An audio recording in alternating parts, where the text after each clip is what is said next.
We'd like to thank everybody for joining us tonight as we present an opportunity we have in the Phoenix market. You can see a picture there. We have a 24-unit value-add community in Phoenix, Arizona.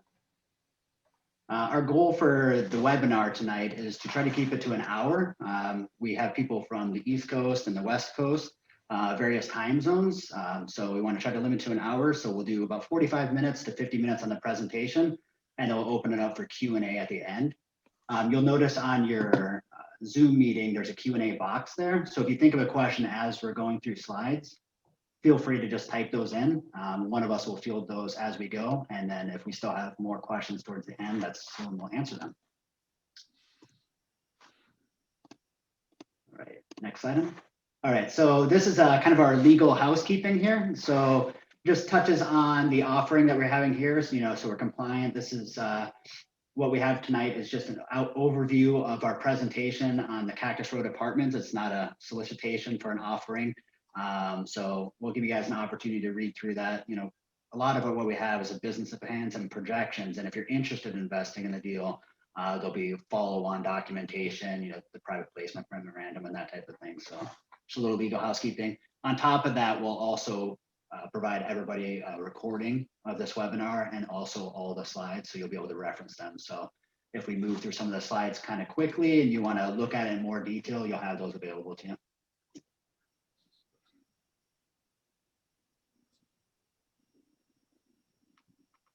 All right, so here's our agenda tonight. So we'll start with the executive summary, which will just be a high-level overview of the project. And then as we go farther through the slide deck, we'll get into more detail on the specifics of the financing, the business plan, and the returns.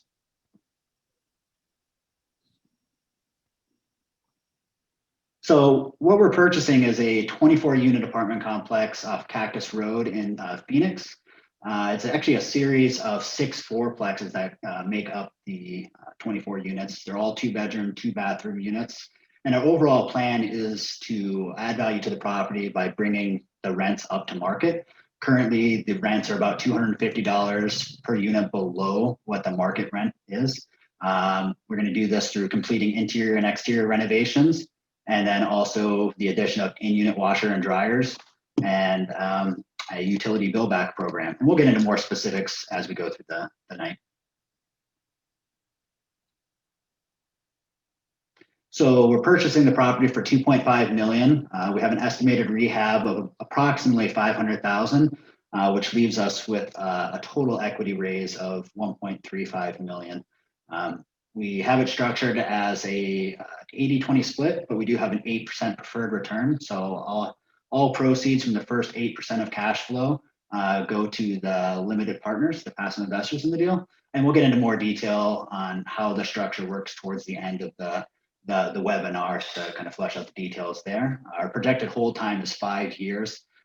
We are going to evaluate kind of where the property is performing and the market conditions on an annual basis and make decisions based on that. But the business plan you see tonight will be throughout the course of 5 years. One thing that we're really excited about with this property, if you look on the investment highlights on the right, we'll touch on a few of them, but we found this property off market. So this isn't through a broker. For the last about 9 months, we've been reaching out to sellers directly through various means, and we've spoken to over 300 different owners in the market. We've got a lot of no's. They're not interested in selling, but we also, had some parties that were interested in selling. Maybe the numbers didn't work out, but we're excited about this one because it was the right time. They're in the middle of getting ready to do a refinance, and so they considered selling. So we were able to take the time to negotiate the deal to make it worthwhile for a presentation like this. The property is currently 100% occupied. Through 2020, it had about a 96% occupancy, even with the pandemic. It has strong market demographics, which we'll touch on a little bit later. You can see some of the highlights there.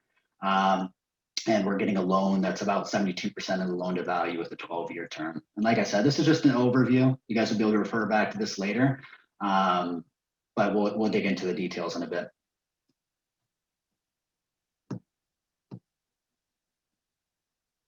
All right, so here are kind of the financial highlights. So we're projecting over the 5-year hold that we're going to have an overall return of capital of about 92% on your money. We project about 8% of that is going to be on average through cash distributions annually. which leaves us with a projected IRR of about 15%, and then an averaged annual return of 18%. We're also going to be doing a cost segregation study and taking bonus depreciation in the first year. So what that means for people who don't know what bonus depreciation is typically when a property is depreciated, commercial property, residential property, it's depreciated over 27.5 years. So basically that paper loss is taken over the course of 27.5 years. So what we're able to do with bonus depreciation is have specialized engineers come into the property and put all of the components of the property into various buckets. And thanks to some of the tax code, anything with under a certain period of useful life, we can take all of that depreciation year one. So what does that mean for investors? Well, depending on your financial situation, and definitely this is an accountant question, because it can vary depending on where you're at. But what that means is, potentially over the course of 5 years, that's going to offset those distributions, the tax ramifications of those distributions throughout the course of the 5 years. So we're really excited about that. You're going to be receiving those distributions, but on your tax returns, you have the potential to actually show a paper loss, which is exciting. All right, so this is a little bit more about the team, and I'll kind of kick us off and we'll all introduce ourselves. So as you can see there, my name's Chris Grant. I live in Gilbert, Arizona, which is just a suburb of Phoenix, about 40 minutes away from the property. We relocated down here from Washington State back in April. So right in the middle of the pandemic. We have 3 kids. I'm married, so they're all a little bit older and in school now, but we love it down here, moved for the sunshine and the investing. Over the course of the 10 years in Washington, we have experience owning and renovating, self-managing our own properties up there. So we have a lot of value to bring as far as, repositioning the property and having a high level view of, what it takes to manage a property. We will have Luke will talk about it, but we will have a professional property management company in this case. I've been a full-time real estate investor since 2016. I have had my broker's license in Washington since 2013. And I am also a limited partner in other deals too. I understand the value of passively investing too. Currently in a 159 unit deal and pending in another 270. We'll let Luke kick it off from here. Good evening, guys. My name is Luke Bollinger. You'll see the second one there on the screen. Thank you guys for taking the time tonight. I know your time is very valuable, especially in the evening, so I appreciate you spending it with us. You'll notice a lot of parallels between Chris and myself. My family and I moved down to Gilbert, Arizona back in April as well from Washington State. I'm a father of 3. I've been working and married for about the last 7 years. And then we've got a portfolio that we built in Washington that as we exited Washington, we started to offload, but basically we began accruing that 7 years ago. I've done everything from managing, rehabbing, selling, and self-managing it myself. One of the strengths that I bring to this project that I think is we manage repositions all the way from 0% occupancy all the way to a full rehab and increase value by over doubling it within 1 year. We can take the ugliest property on the street and turn it into something special. I've been a real estate broker since 2015 and a full-time real estate investor since April of 2020. And we moved down here primarily for the investing opportunity to be where we are working. But we love the weather and we love spending time with our family out here. So happy to have you with us tonight. Thanks. Hi, everyone. This is Henry Yin from Seattle. And I'm also married with 2 kids, and I have an engineering background and work as a project manager in a Fortune 500 company. About 9 years ago, I caught the real estate bug and founded a company with my partners. Our team renovated over 50 projects and built 5 single-family homes. We're still managing a rental portfolio, and we're also a super host on Airbnb. I also want to share why I'm very bullish about multifamily, because people have to live somewhere. You don't need an office, and not everyone can afford a house, but we all need a place to live. And I also like the cash flow to supplement my W-2, plus the appreciation and tax benefit. I'm really excited about this project, and thanks everyone for joining the call. Good evening, everyone, and very happy New Year to you. Thanks for joining us on the webinar today. Happy to share more details about this investment opportunity. My name is Vivek Arza. I live with my wife and one-year-old daughter in San Jose, California. I've been investing in real estate for the last 3 years in primarily cash flowing assets which have value add opportunities. My experience has been in acquiring and stabilizing properties with really strong teams on the ground. I've also enabled other investors to do some deals through private debt and fund investments. My passion really lies in helping investors understand and navigate through various financial investment opportunities and more precisely, alternate assets like real estate. More than anything, I'd like to connect with people and help them talk about financial goals and help them achieve them. I'm also a product designer in Silicon Valley, which is where my data-driven stream comes from. And I also have a master's degree in electrical engineering. I enjoy hiking, quizzing, and in general, traveling. There's another important person in our team. Let's have Luke run through the rest of the team. All right, so a very important part of our project is the property manager. Obviously, he's going to be the guy making sure that everything's getting done while we're not there, keeping eyes on it all the time. But we will be working with him to execute our business plan. We interviewed 3 separate property managers that are highly recommended in the area. The one that we ended up going with is Cornerstone Property Services. So a couple of reasons why we picked them is they're extremely immersed in the market. Their local market expertise in that area is phenomenal. They do manage 2,000 units in the market. One thing that was big for us is the frequency of their site visits and a regional manager. So we're going to have someone out there at least once a week taking a look at things, probably more frequently as we begin the reposition. And then their streamlined reporting and their frequent meetings with us. We're very confident that we can have a good working relationship with them and that we can work well to stay on top of this project to make sure that things are moving along as we project. They are not unused to projects like this. They take repositions where they go from heavy lifts or even just light repositions where they're taking on a stabilized asset. Yeah, so that is Cornerstone in a nutshell. We're pretty excited to have them on board. And yeah. A little bit more about Cornerstone that Luke touched on is they also manage, I don't know if you mentioned it, Luke, over 2,000 units in the Phoenix area. And the area manager themselves, they'll be on site 2 to 3 times a week. In addition to Luke and I being boots on the ground, visiting the site, once or twice a week, especially during the renovations. And so we want to take a quick minute to show you kind of what we're working with on a high level, some of the highlights of the property. I'm not going to go through every number on that screen because you can see that and you'll have a copy, but I really want to talk about what makes this a great asset. We're really excited for a few reasons.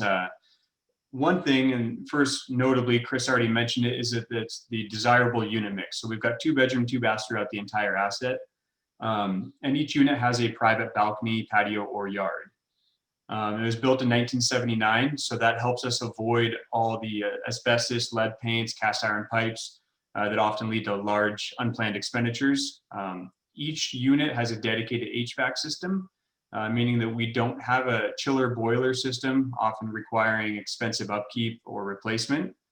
And then additionally, 5 of the 6 buildings this year have had their roofs replaced, or I should say last year now, and have transferable warranties that are passed on to us.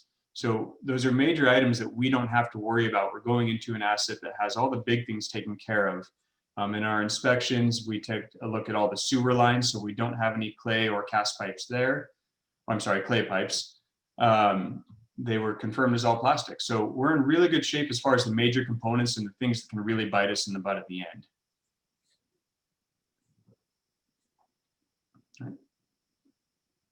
So we wanted to give you an idea of what the units kind of look like. So we had this floor plan made up to give you a visual representation. A concern in many assets, especially when you approach the 70s and older, is outdated layouts or inefficient setups. We're very fortunate on this one that we have a nice open layout with without any rearranging. There's a nice distribution between the living area and the bedrooms.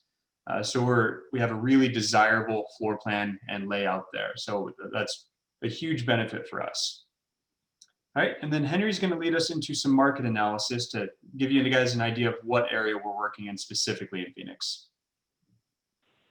Thanks, Luke.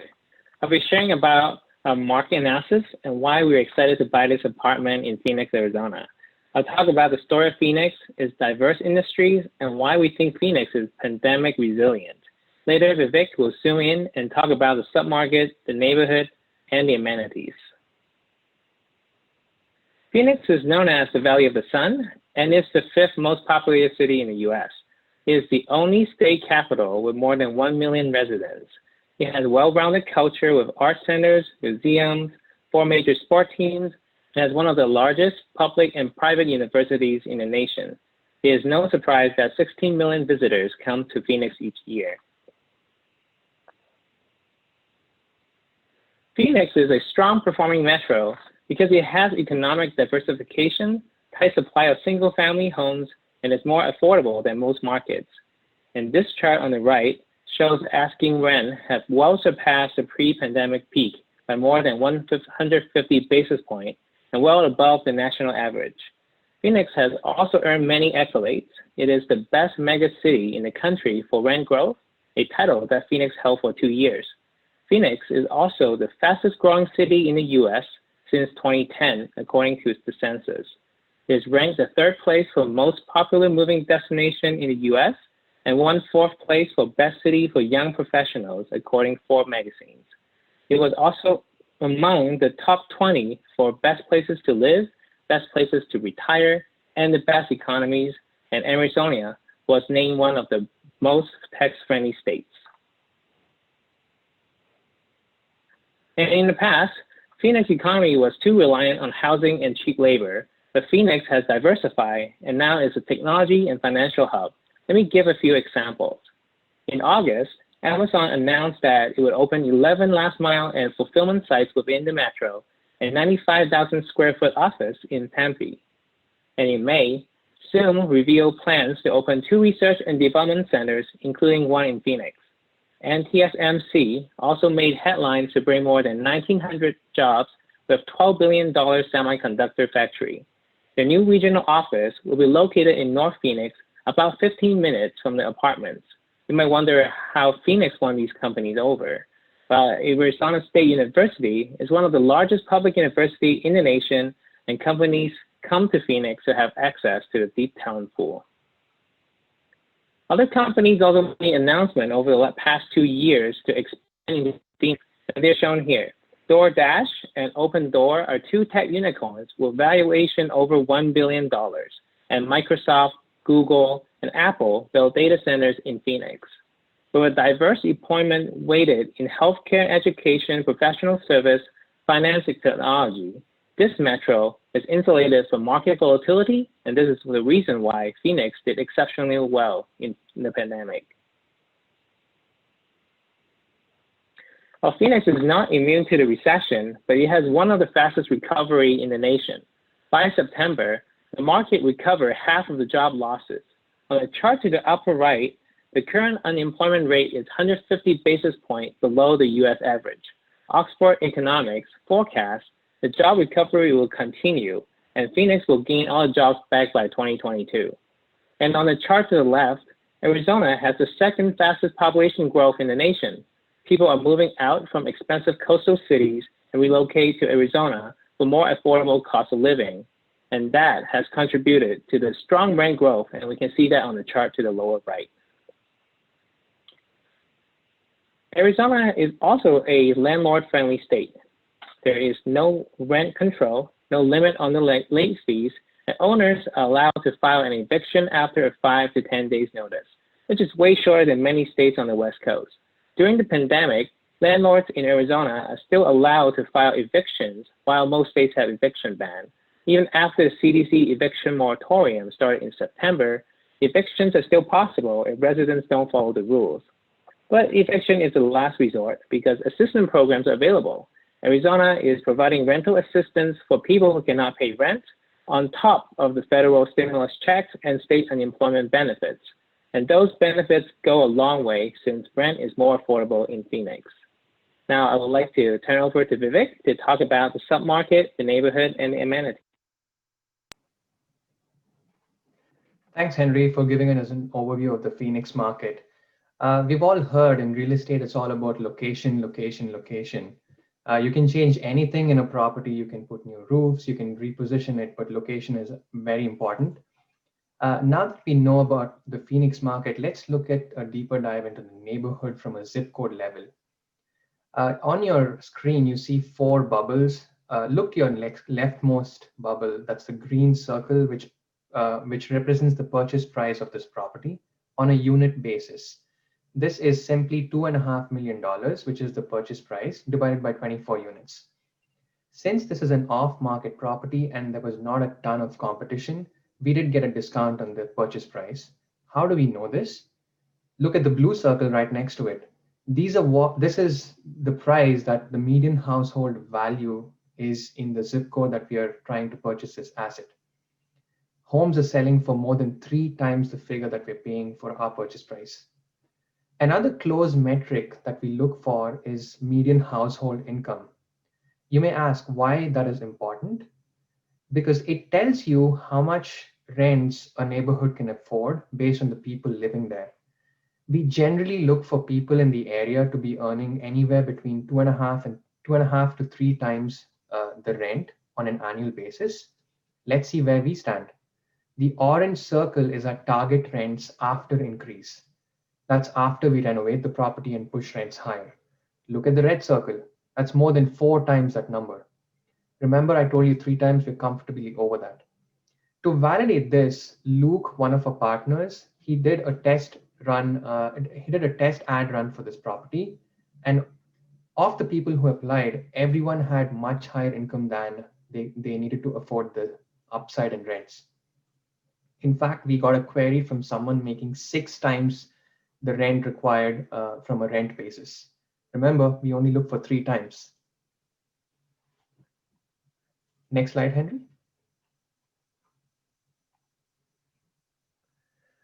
So we are all good with the zip code. Let's zoom into the sub-market in the 1 mile, 5 mile, and 10 mile radius. Let's take a look at the first column on the left, and which says 1 mile, and you see that the numbers look much, much better.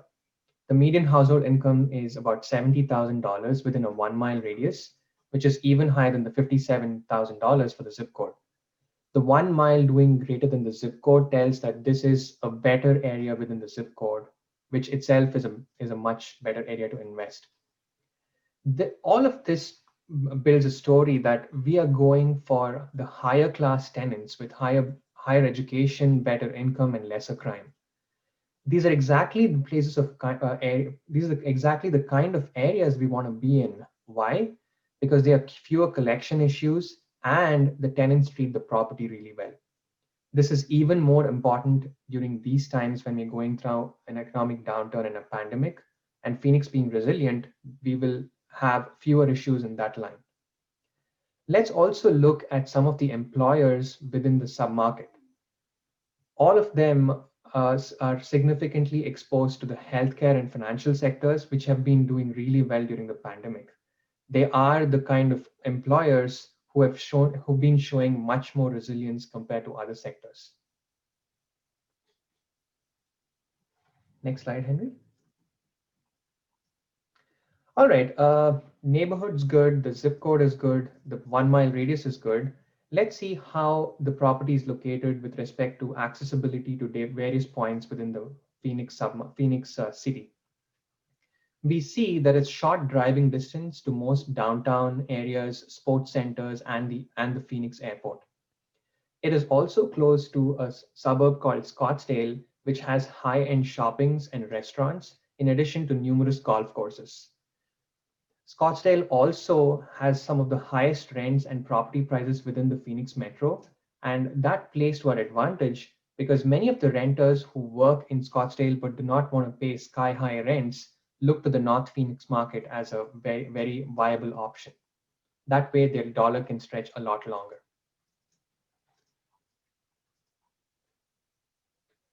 Again, on this slide, you see the property on the lower bottom side called Cactus. You see stores like Home Depot, Subway, and other restaurants. EOS Fitness on the blue circle diagonally opposite is a fast expanding fitness chain which just opened a brand new gym right across the property. The location of this property is also ideally situated so that a lot of traffic flowing through Cactus Road, which is about 42,000 vehicles per day, gets to see the availability of units and the renovations that are taking place, which helps us tremendously with marketing. Although it is on Cactus Road, it is separated by a deep setback and also a private drive. So it's not totally on the Cactus Road itself. It's a little behind. So it has privacy, but it's also got visibility. Then in the next slide, we'll wrap up the location part of it. This is really important to a certain class of tenant profile where accessibility to outdoor activities is something that they look out for families and young professionals. This property has two such places shown here. Piestiva Peak boasts of good views, which I can personally attest to because I was there during my hike late last year. Each of these peaks is about 15-minute drive from the property, one of them being closer. All in all, this is a very desirable area for residents, families, especially to take advantage of the spacious 2-bed, 2-bath profile that all of our floor plans offer. Now that we know a little more about the neighborhood, Luke, why don't you give us an overview of the business plan in some of the upcoming slides? Definitely, I'd be happy to. So real quick, we're going to go through the business plan that'll include kind of a high-level view, the overall renovation plan, our plans for the exterior, and then a pretty detailed list of our capital improvements and rent comparables that we use to kind of arrive at our targets. So Henry and Vivek mentioned the great market that we're in. We're in an awesome market, right? So our opportunity really here is a property that has been managed with complacency, leaving us a huge opportunity to bring it to those market standards. Our key areas of opportunity here are shown on this slide that Henry just pulled up. It's basically, there's two ways to drive value. There's increasing the operating income and there's decreasing expenses, right? So our goal is to bring the markets to a market rate rent. Right now, they're all about 25% below what our target rate rent is that we've discovered from the comps. So over the next 18 to 24 months, we're going to utilize our plan by fully renovating the interiors, installing washers and dryers in the units to bring those up to market rent.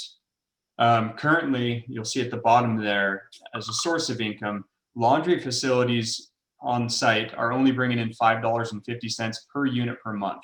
That's mostly because of a contract that the property is currently under, and it's kind of eating into all the profits from the laundry machines that are being used there. So by placing washers and dryers in units, we're able to charge a $50 to $75 a month premium. By far a better choice than the $5.50 a month we're getting right now. And then on the expense side, you can see the ownership right now pays water, sewer, garbage to an approximate $20,000 a year. What we found to be very standard for the area is to charge those utilities back to the tenants on top of the rent. So that's something that we'll be implementing at $55 a month per unit for utility bill back. It's often referred to as RUBS, and we'll see that later in the comp sheet. In addition to recovering some of those costs by billing it back to the tenants, we'll be installing low flow fixtures, new fixtures just to prevent leaking, LED lights in the common areas, and energy efficient appliances. In addition to that, our management that we're going to bring on board with Cornerstone is going to be a very proactive approach to preventing maintenance issues and keeping on top of things rather than the approach that's being used right now, which is just a reactive deal with things as they break. Yeah, so if we could move on to the next slide, we'll talk a little bit about that. So on this one, on the right side, you'll see the existing units and what they look like now. And then on the left side, kind of what our vision for it and our plans are. What we budgeted for is a full renovation on it. So what we're planning on doing is going through and modernizing the apartments a little bit with your now standard white cabinets, items like the durable vinyl plank flooring, and just really bringing it up to, you know, when someone walks in, they don't want to see the old oak cabinets and the chip tile and mismatched flooring. So we're going to go in and standardize all that and make it look a whole lot nicer and really new. Henry, if you want to pull up. So this is a few major items for us. Right here, I really want to focus on the exterior. So one of our first priorities is going to be to clean up the exterior, painting the buildings, landscape, general cleanup, and major aesthetic items. I think as Vivek mentioned it earlier, we have over 42,000 vehicles per day that drive past those buildings. Right on the street there, we have an enormous opportunity to draw in all those people and really ramp up the curb appeal so that people are driving by and they're noticing a much nicer place than has been there in the last 8-10 years, however long it's been run down. So that's going to be our first priority, because by doing that, we can easily attract the people that are willing to pay our target rents for a nicer place. Free marketing. All right, Henry, if you want to go to the rent comps real quick. Oh, I'm sorry. We'll go back to that one real quick. I'm not going to go through this line by line. This is our detailed scope of work for the interior and exterior. We are conservatively budgeted on every single line. We've had quotes come back from each of the 3 PMs, property managers, and an independent contractor on top of that, all of which came in below what we are budgeting. So we feel that we are very safe there. In addition to that, we have a $50,000 contingency down there, you'll see at the bottom, just in case something goes wrong. If something unexpected comes up, we have a $50,000 contingency to cover that. All right, and then this is the fun one. So these are rent comps that are a product of calling each and every one of these properties, gathering detailed information about their rates and standard charges and how they basically generate their income from their tenants and what we can do to be like them in the area. So what I want to focus on first are the classic rent per square foot and the renovated rent per square foot. So you'll see the column for classic rent, and that's basically that right side picture that you saw of our current property. So if you drag that down and you just apply that to our property as is, it's saying that we can achieve a rent of $11.25 per month with no renovations, just going in as is. And then if you look at renovated units, the renovated dollar per square foot, if we drag that down and we just use the market average square foot, or I'm sorry, market average price per square foot, that brings us to $1,210 a month market rent. If we go and execute our business plan and we have that left side picture, you know, with the nice appliances and the countertops and the cabinets and everything. So what we are targeting is $1,095. So we are over $100 below what the market says we can achieve. So we feel that we're very conservative there, and the market supports that all day. Then we'll take a quick look at the column titled RUBS. As I mentioned before, RUBS are what is commonly the utility bill back process for a tenant. You'll see there that it is extremely common in that market for the utilities to be billed back and as a cost to the tenant. Some of them do it differently, so it's ratio versus just a flat charge. We are conservatively underwriting to $55 a month, which comes in below most of the ratios and most of the flat charges per month. So that allows us to recapture most of our water expenses, sewer, and garbage expenses that are incurred by the tenants. Next, you'll see the laundry column. So this is, I really wanted to point this out because you'll see that it's really standard for these units to have in-unit laundry. Not only are we not charging as much per rent, but we're budgeting for that laundry in our lower targeted rent. So we will be comparable with each of those properties as far as laundry amenities. I want to point out Rancho Sierra Apartments with the asterisk there on the coin op. They do have the option to basically upgrade to have units with laundry, and I believe it's at an $80 upcharge per month. Chris, if you recall more correctly, feel free to jump in. But yeah, I'll chime in real quick. So Rancho Sierra, as Luke mentioned, they do have a premium, and it's actually $135 per month to have the privilege of having laundry within your unit. Perfect, thank you. And then the last two columns I want to draw attention to is the admin fees and pet rent. So in our blind ad that we ran on Zillow, of the 60 people that inquired about it, we had about 25% of the applicants were coming in with pets. What we're underwriting to is zero income from pet rents, admin, and app fees. So we're not considering that at all. If we do benefit from that, that's an upside, but that is not factored into our underwriting right now. Yeah, I think that about sums that up. So Vivek is going to head into the financials a little bit, and then him and Chris will dig into the underwriting and get detailed there. Thanks, Luke. Yeah, now that we know a little bit about the business plan and what we want to achieve in the next 5 years with this property, let's look at the financials a little deeper. The table here shows you two different categories. One, the uses part is how the funds would be used, and the lower part is called sources, which is how we plan to fund this project. So the uses part is the purchase price, which is $2.5 million. This was of course the discounted nature or the off-market nature of the property. The second item is the capital improvement or the renovations. Right now it's about $500,000. How are we funding this? It says sources on the bottom. So we secured a long-term loan on this property, which we'll get into a little more in details in the very next slide. The remaining funds is what is equity in the deal. It's coming in as investor equity from two sources. One, limited partners, which is the opportunity that we're presenting today. And also from the sponsorship team, meaning the four of us, we are putting in close to 25% of the equity funds for this project. Henry, do you want to go to the next slide? Coming to the loan details, I won't go through every single line item here, but this is a long-term loan, which is valid until 12 years. That gives us a little bit of a predictability and also multiple exit strategies in case something does not go well with the economy and so on. I won't get into every line item here, but one of the things that you may want to pay attention to is the interest rate, which is fixed for 7 full years at an attractive rate of 3.5%. Another thing that we did achieve with this loan is an interest-only period for 2 years. This allows us to only make interest payments and not pay down the principal in the first 2 years, which is a good thing because you're better capitalized and you're able to generate more cash flow from the property during the renovation period. And 24 months or 2 years is what we have allocated for our entire renovations.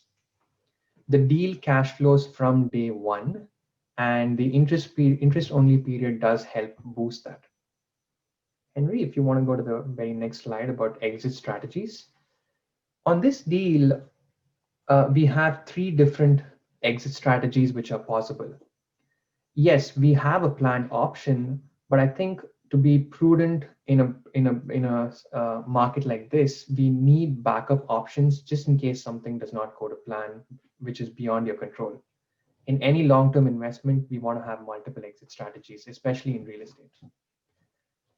The default planned option is a sale in year 5, on which all capital invested is returned to the investors, and the projections are in which we'll go in the next slide are based on this assumption.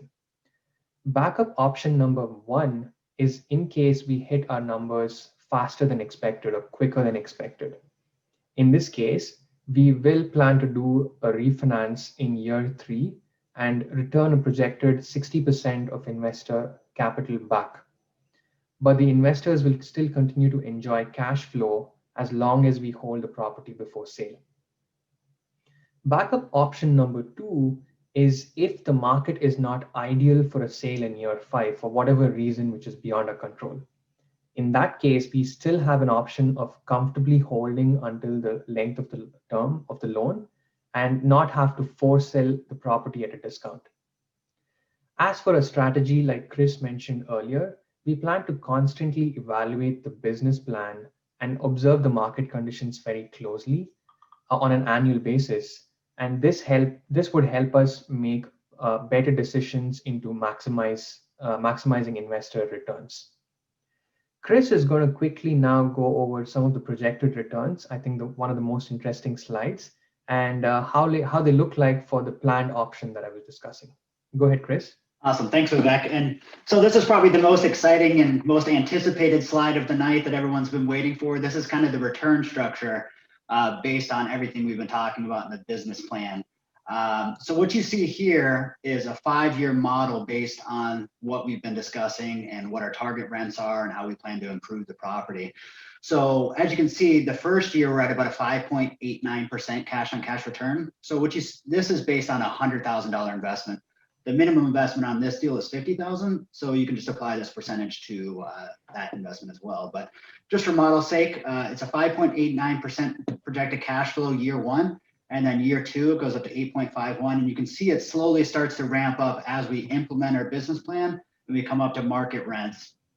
Everything we're doing is to be conservative on the conservative side. You know, as you'll see in some of the upcoming slides on other ways that we're being conservative to reach these numbers. We want to make sure that we're targeting these returns and they're achievable. So as the cash flow comes out over the course of 5 years for a $100,000 return, we anticipate approximately a total return of about $40,000 just in cash distributions. In addition to that, when we go to sell in year 5 in this model, we anticipate approximately $51,000 in a capital gain event. So that's income that you'll get from the sale of the property. So net proceeds from the sale based on $100,000. So what does that mean for the entire deal? That means if you're putting in $100,000, your overall return between net sales proceeds and cash flow is approximately $92,000. You're going to see that equates to about an 18.4% return annually, which is significantly more than you're going to get in the a savings account for sure. So how we came up with this and why we like to test our underwriting and make sure that we're conservative on the values when we go to exit the property.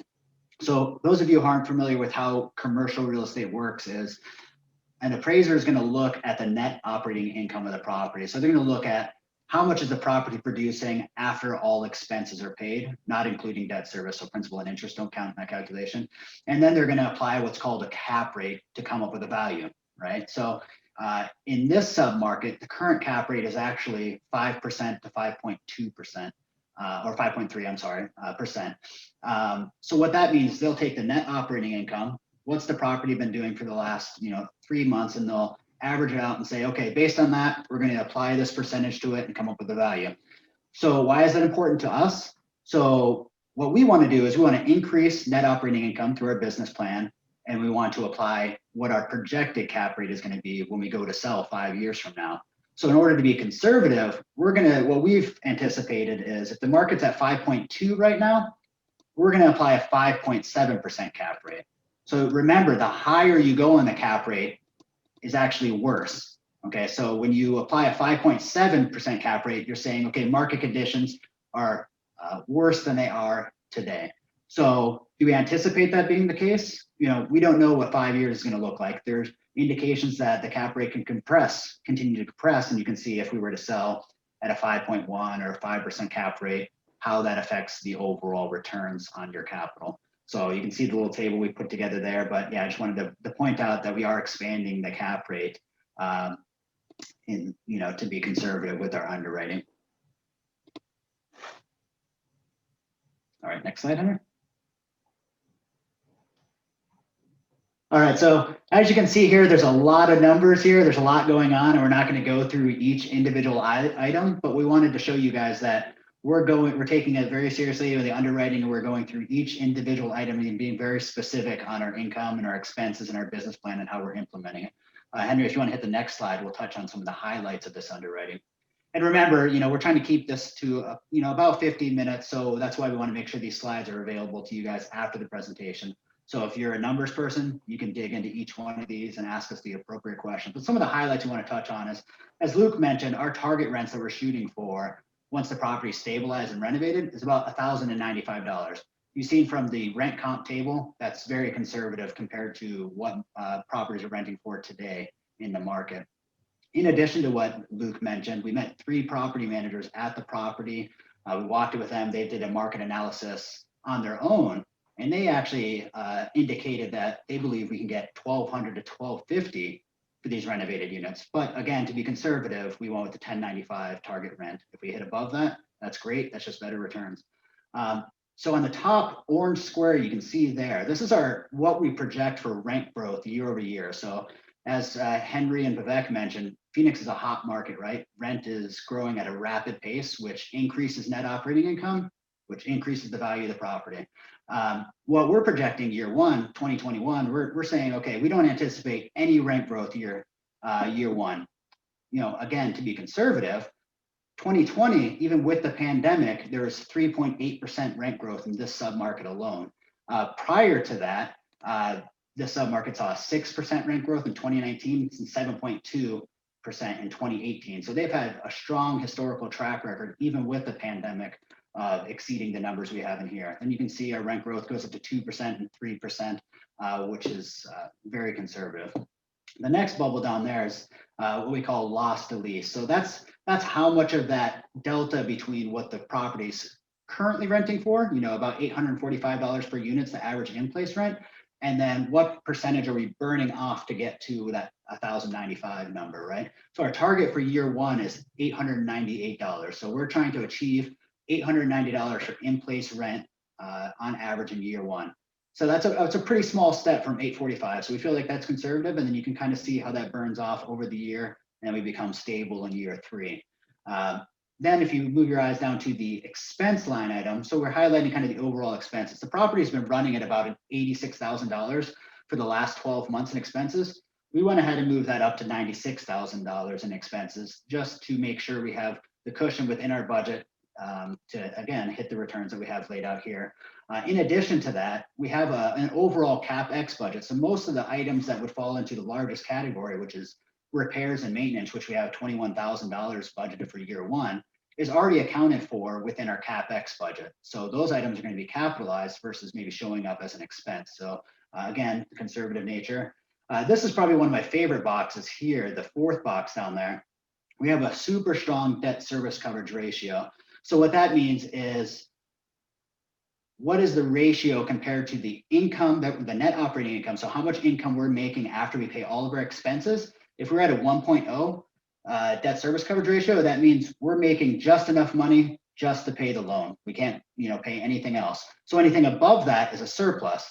Well, as you can see in this column, year one, even without implementing our business plan fully, we're at 2.38. And we don't drop below 2.19 over the course of the entire 5-year hold. In fact, our average, I believe, is approximately 2.36.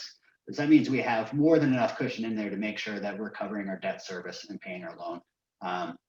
In addition to that, we have another stress test we do is we look at what's the break-even occupancy? What's it going to take to make sure that we're able to still cover all of our expenses, pay, keep the lights on, pay the property manager, and still pay our bills and cover our debt service, our loan. So what we do is we put a stress on it. We say, okay, how many units need to be economically vacant? So that means either there's no one in the unit or the person's not paying the rent. They may physically be there, but they're not paying the rent. So even if we had only 62% occupancy in year one, and then 52% in year two, and 55% in year three, we'd still be able to cover all of our expenses and debt service based on our model that we've laid out here. So extremely conservative. Obviously, we don't anticipate being at a 62% for an entire year, or even 52% vacancy. That's well below the market's the market standard. So just another strong conservative number that we have in there. And then as you can see at the very bottom, we talk about how we're expanding the cap rate when we go to exit. So we're anticipating the market is going to be in worse condition than it is now. Whether that's the case or not, we don't know, but we want to be conservative to make sure we're protecting investor money. So with that, we'll have Vivek go ahead and talk a little bit more about some other financial stress tests we've done. Thanks, Chris, for going over the underwriting. Another aspect we considered on this was stressing the rent growth and the vacancy for this property. Again, we want to take care of the downside before we focus on the upside. This is just to make sure that investor capital is preserved, even if the worst of the worst case scenarios does come to fruition. Let's take a look at two of those scenarios that we tested. One is the as-is operation. Assume that there is no rent upside whatsoever. This is, of course, not our plan, but let's just assume that's the case. We can comfortably cover all our expenses and debt obligation. And what's better, we still have positive cash flow. And that is shown in the debt coverage column on the on the third column there, ranging from 1.17 to 2.02. The second scenario is even more severe. I think Chris hinted at this and his handwriting as well. What if nearly half of our units are vacant or half of the tenants do not pay any rent? This is, of course, not the par for the course, but the property would still break even and comfortably be able to pay all its expenses without us having to inject any external capital. In fact, the property can go to as high as 44% economic vacancy on an average. 62%, it's a little higher in year one because we're still repositioning, but that's the strength of not having to worry about vacancy eating up into your expenses or mortgage. In both these cases, which are quite unlikely, we do feel that investors' capital is going to be preserved and there's not going to be any loss. Chris will actually wrap up a little bit about the deal structure and the fees in the upcoming slides. And then from there on, we can go into the next steps and Q&A. Go ahead, Chris. Hey, Chris, do you want to unmute yourself? Oh, thanks for that. So we're running a little tight on time, so I want to make sure we leave enough time for a Q&A session to make sure we get to all of the questions that haven't been answered. So what we're looking at here is how we're structuring the deal. I kind of talked about it a little bit in the very first slides on how the splits work, how we get paid, how you guys get paid. So our goal is to make sure that investors get paid first, right? You know, we want to perform. We want to make sure that our interests are aligned with investors. With that being said, we're going to be investors in this deals ourselves. So we anticipate putting in at least 25% of this required equity as a group into the deal. So we're going to be aligned in that way. In addition to that, we have what is an accumulating preferred return. So I kind of mentioned it before. So as we start distributing cash from cash flow, there's going to be an 8% annual accumulating preferred return. So we're going to distribute all cash flow to passive investors before we get any sort of split. So 100% of cash flow goes to investors until that 8% is met. Let's say in year one, you know, our target is 5.89%, right, for cash flow. Let's say we're at 5.89%. That additional percentage up to 8% is going to roll right on top of the 8% the next year. That's included in the underwriting. So that's going to continue to be paid to the investors. And until that's met, there is no split. After that's met, once we catch up with the accumulating preferred return, there's an 80-20% split. So 80% of the cash flow still will go to the passive investors and 20% will go to us as the sponsorship team. In addition to that, when it comes to selling the property and the net sales proceeds from the property, there's a couple hurdles that need to be met, right? First, the accumulated preferred return, that needs to be fully paid over the course of the 5 years, right? So if there's a deficit or if we're behind for whatever reason, that'll be caught up, right? So that'll be paid to investors first before there's a split. And then 100% investor capital is paid back to investors before any split happens too. Any extra proceeds above and beyond that is at an 80-20 split, as we kind of been describing. So we want to make sure that our interests are aligned with investors as we're moving through the deal.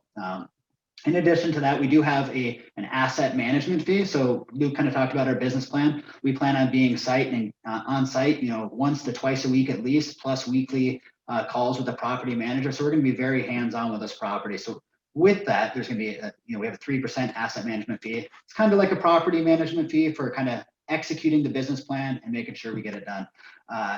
On top of that, at closing, there's a 3% acquisition fee. So what that 3% is 3% of the purchase price. So like I said, over the last 9 months or so, we've put a lot of effort into finding this deal, sourcing the deal, and making sure, for number one, that it's a deal worth, presenting to investors and even putting our money into, let alone, other investors' money into. So there's been a lot of effort and time that's gone into that. So there's an upfront acquisition fee, which is included in all these fees. The 2 fees or the acquisition fee that I mentioned here is included in the closing costs. So there's no surprises on top of returns there. Outside of that, there is no additional fees. It's pretty straightforward, right? 8% of the money goes to cash, goes to investors first. After that's met, there's an 80-20 split, and then all of the sales proceeds go to investors until they get their money back, and then it's an 80-20 split. It's pretty straightforward as far as that goes. That's all the comments I have on that slide. Back, Henry, if you want to move on. So what are the next steps? So right now, we've already done due diligence. We already had a great question in the Q&A. Have we done our due diligence? Yeah, we've walked all the units with the property manager, the contractor, an HVAC specialist was up on the roof with Luke and inspecting all the HVACs. an electrician there. We had a plumber there scoping sewer lines. I mean, we did the full deal for every unit. So we've completed the due diligence. Today, the 13th, we're doing the webinar. And then funding we'll have open for next Wednesday is our target date for funding. So what that means is we have all the legal documents ready to be signed and the wiring instructions to actually start funding the deal. Now, what I would say with that is between now and the funding time, which is next Wednesday, definitely submit your soft commitments. Like if you're interested in the deal and you really feel like you want to invest, what we can do is we can reserve a spot and reach out to whoever sent you this webinar link and the information on the deal, and they'll get you access to an investor portal to where you can put a soft commitment in. So it's basically just saying, hey, you know what, I wanna reserve my spot for X amount of dollars to make sure when those documents come out, I can wire the money in. So that gives us a level of interest. Just to kind of give you an idea of where we're at, we have about $900,000 to $1 million already kind of soft committed. So we do anticipate it to fill up quickly. And I'm not just saying that for like a sales pitch, but that's actually the case. So if you are interested, definitely feel free to reach out to your contact. Our target funding date for the deal is February 8th, and our target closing date is around February 15th. We did complete the appraisal today. Me and Luke met the appraiser on site along with a third party. And I can't say exactly where we're going to be at with the appraisal, but the appraiser has indicated that we got a really good deal in it, that we got it under market value. So more to come as that number comes in, but we do anticipate walking in the deal with some equity. So fingers crossed, nothing reported yet, but we do have a good indication the appraisal went really well. With that, Henry, if you want to move to the next slide, we'll jump into the Q&A. On the screen, you see here, we have some general questions that are usually asked. What's the minimum investment? 50,000. We talked about us putting our own capital in, so we have skin in the game, how their preferred return works, kind of the timeline. So with that, we'll kind of open it up to some of the questions that we have here. So it looks like we had one question about the sponsor team investing. So we've covered that already. Does renovations affect vacancy in the initial period when it's happening? Yeah, that's a great question. We can handle up to 2 vacant units all year and still hit our business plan. We don't anticipate doing that. It's going to be kind of a slow burn. We anticipate doing about 1 unit per month, but that is built into our underwriting. It's a great question. Sanjay has a question about year 1 numbers being off. Hey, Henry, you want to take us back up to the P&L slide? I'll do a quick explanation of what we're looking at there. All right, so what Sanjay is referring to is year 1, you see it says 1095 under gross potential rent. So gross potential rent is what the market rents at. That's not necessarily where we expect to be. If you see to the right there, we didn't want it to be too busy. There's a target column with a little gray number there that says 898. That's where we expect to be. So the difference is 1095. If you were to apply an 18% loss to lease, which is kind of the difference between market and where we expect to be, that comes out to the 898. So that's a great question. I know it can be a little confusing with all the numbers we have up on the screen. So it seems like economic vacancy in year 1 is 18% plus 8%, which it goes on top of the 1095, just to clarify there. Yep. Our target rent year 1 is 898. 898. We have another question about proximity to ASU. So the property is about 20 to 25 minutes of a drive from ASU. It is quite close to the university. There's another question along, is Arizona a disclosure state with respect to property taxes? I believe it's a 5% increase every year. Chris, you want to take this one? Yeah, I'll touch on that. I think I understand what Wesley's saying.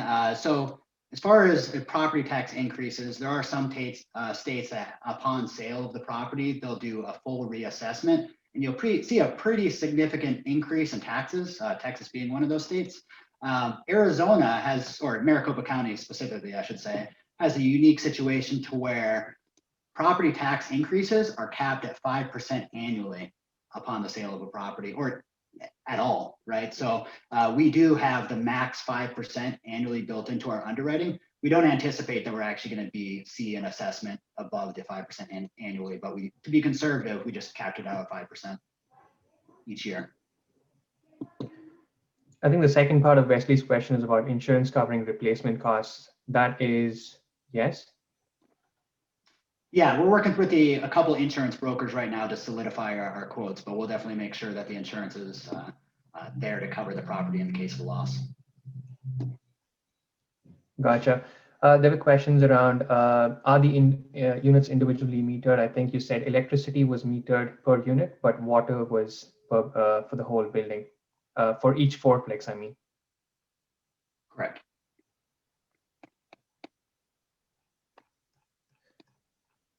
Yeah, we'll take questions for another few minutes if you want to type up any outstanding questions that you may have. I'm just trying to go over some of the questions which may benefit others as well. What kind of due diligence was done to confirm the structural integrity of the units? I think Chris covered that, going unit by unit, inspecting the roofs, the HVACs, all the sewer lines. What kind of upgrades over washer and dryer are being done?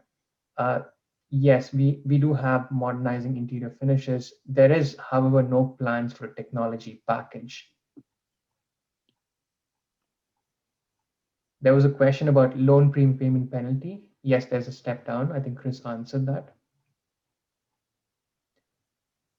On the FAQ slide, we did see the sponsor team investing 25% of the equity. So I think that answers your question, Masood.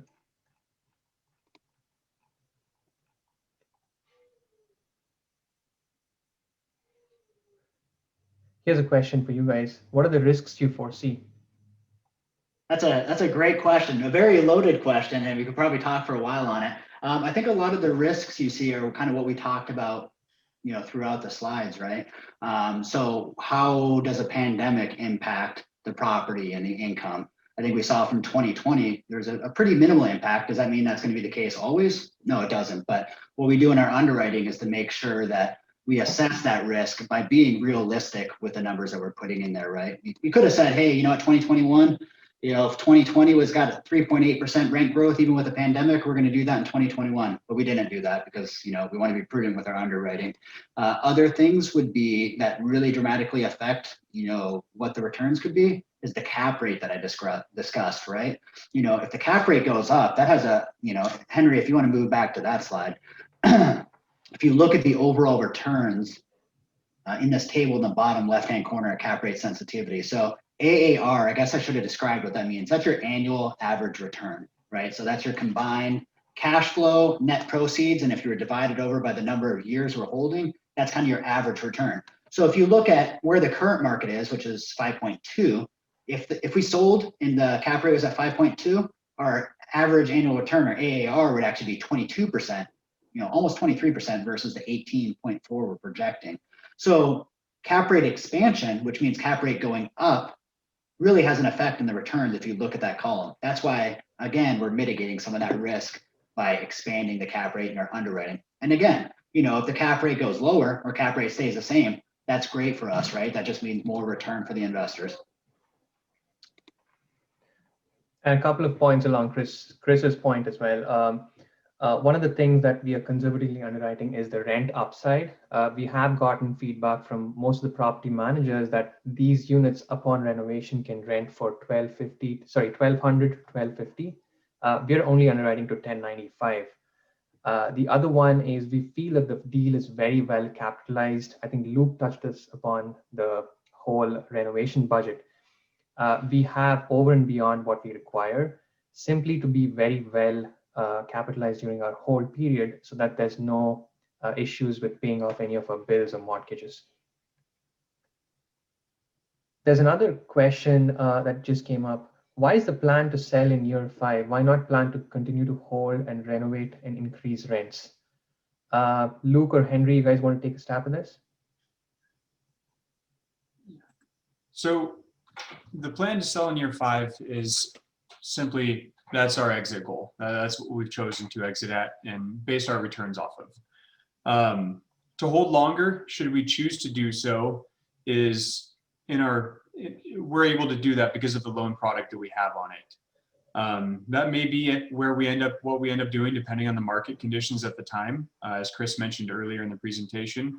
But for the plan of having, or the purpose of having an exit and making sure that we plan for one outcome or plan for an outcome, and then adjust as we go if necessary. We plan for 5 years. Yeah, and to add to that, the value add is done in the beginning, and that significantly increase the value in the first few years, and after that, it's basically just stretch the time. It will just make the return look not as strong as it currently is. And to add onto that just a little bit more too is, we want to make sure that our business plan is laid out, because not every investor wants to have, their capital tied up in a deal for, 10, 15 years. So we want to try to have a good median that, accomplishes the returns for, the majority of our investors. With that being said, if we exit in year 5, we're going to continue to find great deals like this, present great deals like this. So, if you were to exit from this deal, our hope is that we would have another deal that you'd be able to roll into it and just really increase the velocity of your money to really grow your capital, which is going to ultimately increase your cash flow.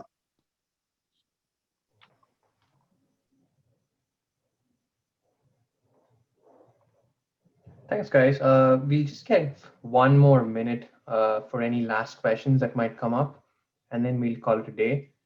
In the meantime, we do want to thank you all for joining us today. I know it's a busy evening, midday, hump day, Wednesday. So please, there's one more that just came up from Sanjay. I'm assuming that the minimum hold period is 5 years. If we don't sell, what are my options to take out my capital? Chris, do you want to go for this? Actually, I can take this one. So the minimum hold period is something that we evaluate every year, Sanjay, based on how the business plan goes. We don't want to be super aggressive and say we are going to exit in 3 years or 4 years, which is why we feel 5 years is a reasonable period for investors' money to be in the deal. If the market conditions do not look like they support a good exit and they get the returns that we require for our investors, then we will continue to hold on for another year or 2. At the 5th year period, if we don't end up selling, I think the capital is pretty much illiquid at that point, but definitely prepare for a 5 to 7 year hold is what I would put it as.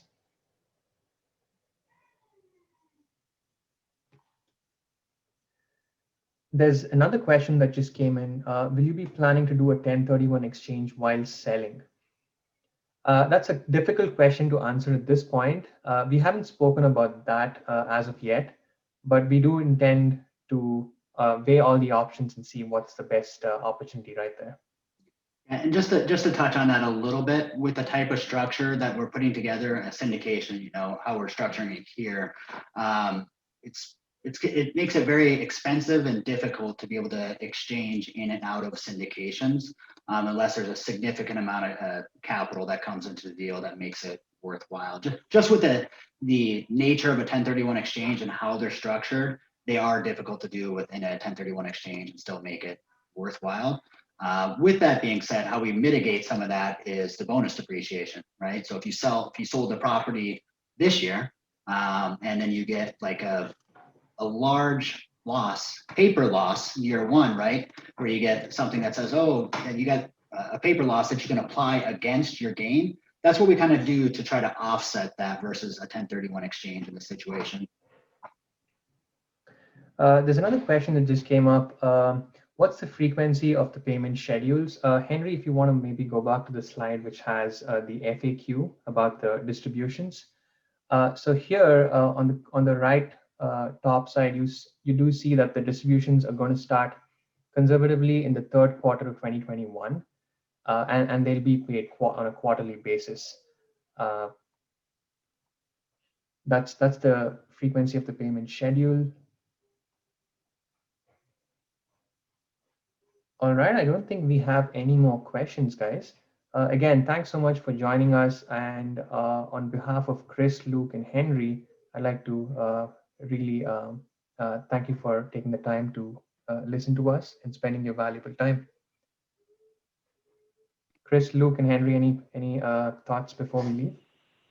Just touch on that. Thank you for spending your time with us. We know it's valuable, and it's late on the East Coast right now, so we'll let you guys go. Yeah, thank you very much, guys. Have a great night. Thank you, everyone. Thanks, everyone. Have a good night.